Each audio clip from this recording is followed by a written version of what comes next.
Hey, it's Mark Lanier with your video thought for the day. Well, this is my last video thought before Christmas of this year, and I thought I might do a little Christmas talk.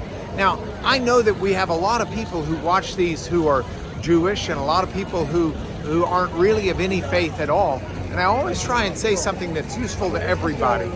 And what I want to do today is talk about Christmas in its roots of what it is, but do so in a way that I do think is for the benefit of everyone, if everyone might listen for a moment. So I am in Rockefeller Center. You'll see behind me Saks on Fifth Avenue, which is Saks Fifth Avenue, but you'll also see here, laid out in Rockefeller Center, angels set with trumpets. And those recollect the story in Luke about the angels that had announced the birth of the Christ child.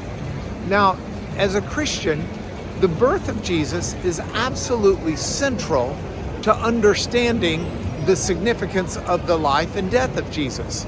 It was no ordinary birth, and as a result, we know that the life and the death were set to be, from the beginning, nothing that would be termed ordinary. Christ as a baby is a reflection of God coming into humanity out of a desire and a love to purchase back humanity.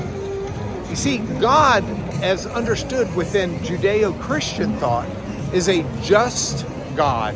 And by that, he's consistent, he's unchanging, and he is fair beyond measure. And so one of the compelling issues that Christianity seeks to understand through, in part, the divine Christ child is, how does a just God, how does a just judge declare not guilty those who are guilty? That's an impediment to the relationship that humanity has with God. And I could try as best as possible to be the best I can ever be, but I will never be able to overcome that which is imperfect and that which is sinful, that which should stop a just judge from allowing me to be declared not guilty.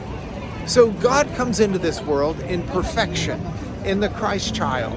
And in the process of doing that, God then is completely clean and able, just like a sacrificial lamb, but in reality, not just symbolically, is able to take onto himself the sins of the world.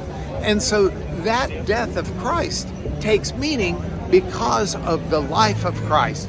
And so the Christmas celebration is one of God's redeeming humanity.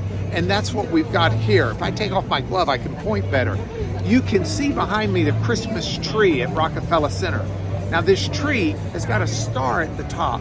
And the purpose of the star is the heavenly proclamation that the Christ child being born is being born with heavenly design, heavenly purpose. And that's the Christian message.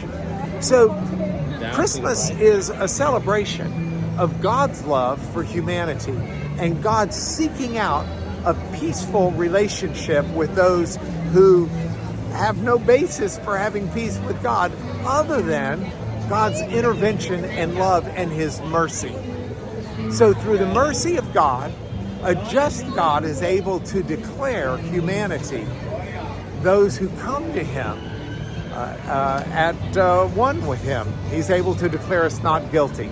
It's a wonderful Christian message of God's love seeking his people. It's a love story of the greatest degree. And it's the basis for me wishing you all a Merry, Merry Christmas. God bless you, and I'll talk to you next week.